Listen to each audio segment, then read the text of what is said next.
nafasi ya mwenyekiti. Chini ni Matata Mushi.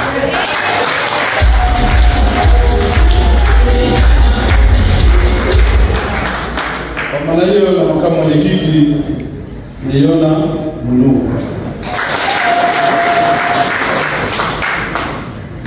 Tuweze kuendelea na kutoa huduma inayotakiwa kwa wananchi.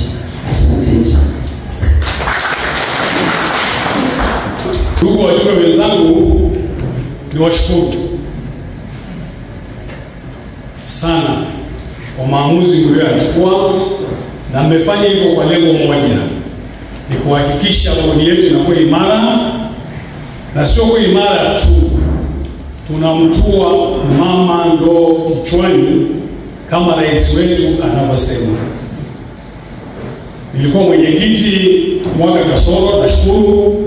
Sasa nitashirikiana bega kwa bega na mwenyekiti wangu mliomchagua, na mmefanya vizuri, maana mmechanganya cheti cha walimu daraja la 3A na diploma ya maliasili. Nafikiri mradi utakuwa nganga. Mbarikiwe na Bwana.